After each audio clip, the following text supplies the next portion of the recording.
I never thought my life would split into two halves, before the crash and after the crash. Before the crash, I was Helena Ward, 35 years old, married to Adrian, a man I believed loved me unconditionally. After the crash, I was someone else entirely, a woman who had been dragged through fire, pain, and betrayal, only to come out with scars, wealth, and a strange kind of power. The crash happened on a rainy Tuesday. I remember leaving my father's lawyer's office with trembling hands, clutching the sealed envelope that confirmed his final will. My father, a sharp, cold businessman, had left me his empire, $11 million worth of properties, stocks, and cash. I was his only child, the only one he trusted to handle his legacy. I drove home through pouring rain, my mind spinning with disbelief. 11 million.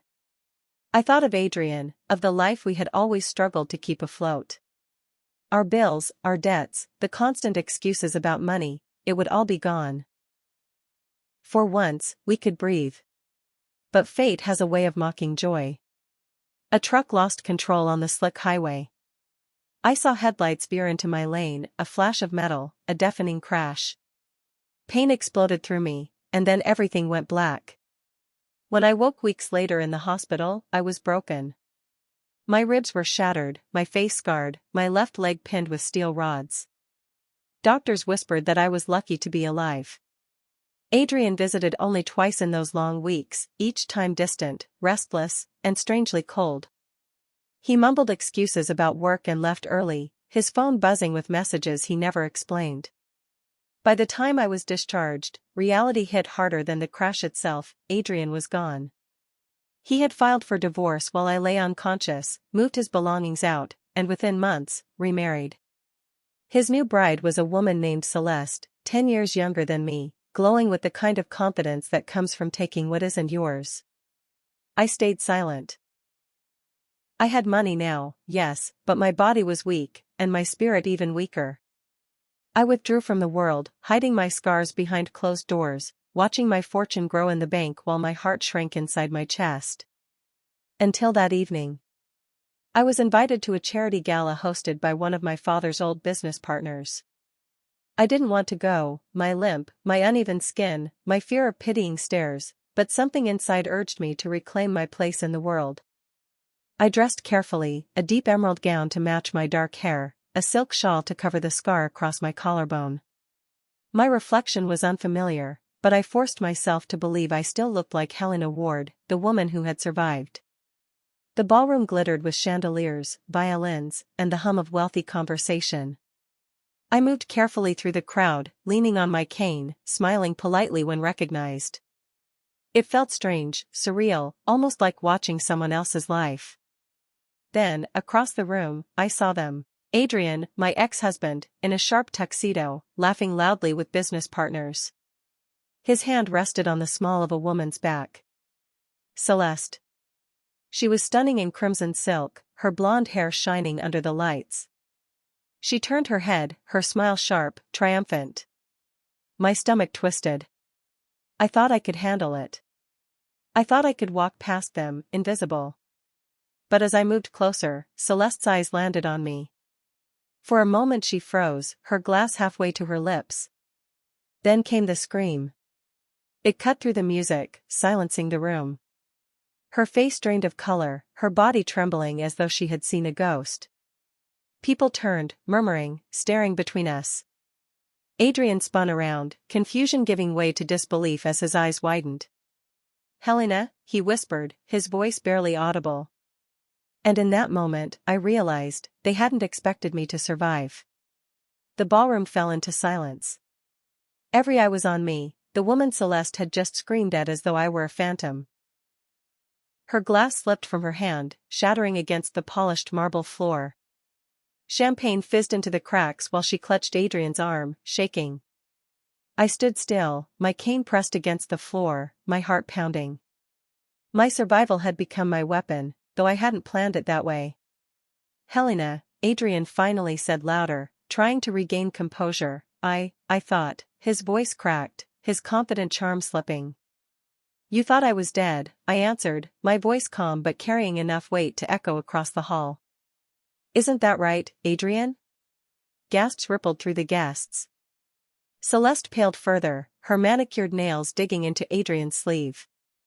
I heard you didn't make it, Adrian stammered, his eyes darting around nervously, as though looking for escape routes. The doctors, they weren't sure. I took a slow step forward, every click of my cane against the marble deliberate. You heard wrong. Or maybe, I tilted my head, maybe you simply hoped. A murmur of whispers swirled in the crowd. Faces I'd known for years, people who once pitied me after my father's death, now looked at me with shock and curiosity. Celeste finally found her voice. You can't be here, she snapped, though her tone trembled. You're supposed to be gone? I finished for her, smiling bitterly. I survived, Celeste. And unlike you, I didn't need to steal another woman's husband to feel alive. Her face twisted, but she stayed silent, her earlier bravado collapsing under the weight of the moment. I turned slightly, addressing the curious crowd instead of the pair trembling before me. For those of you who don't know, while I was fighting for my life in a hospital bed, my husband divorced me and remarried. He didn't even wait for me to recover.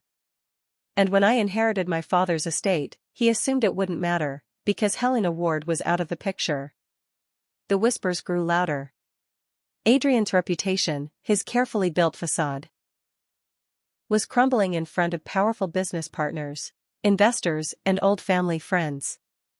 Adrian stepped forward, his voice desperate now. Helena, you don't understand. I thought you'd never walk again. I thought your life was over. I had to move on. Move on? I interrupted, my words like a blade. You abandoned me when I needed you most. You erased me as though I'd never existed. And now you dare to stand here, with her, acting as if you're the victim? Celeste trembled beside him, whispering frantically, Adrian, do something. But there was nothing he could do. Not anymore. I raised my chin, reclaiming the dignity I had thought lost. The truth is simple. I survived. I am stronger than the crash, stronger than the scars, and certainly stronger than the betrayal of a man who never deserved me. And I stand here not as your ex-wife, Adrian, but as the rightful heir to my father's empire. $11 million and a legacy that you will never touch. The crowd erupted into murmurs of approval, some nodding, some clapping softly in support. The tide had turned. Celeste, humiliated, pulled away from Adrian, her eyes blazing with panic. She hissed, you told me she was gone. You promised. Adrian tried to shush her, but it was too late. Everyone heard it.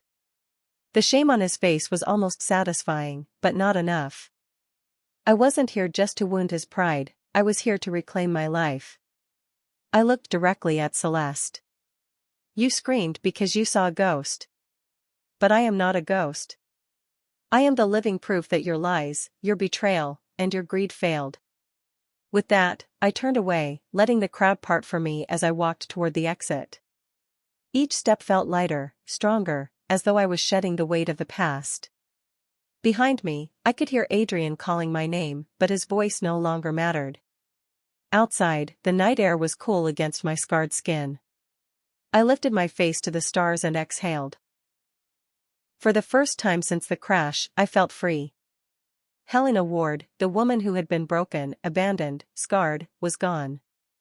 In her place stood a survivor, a fighter, and a woman who carried not just wealth, but power. And as I stepped into the waiting car, I knew this was only the beginning. Because the best revenge is not in screaming back or clinging to the past. The best revenge is in living so boldly, so fearlessly, that those who betrayed you choke on their own regret. And Adrian? Celeste? They would choke for a very long time.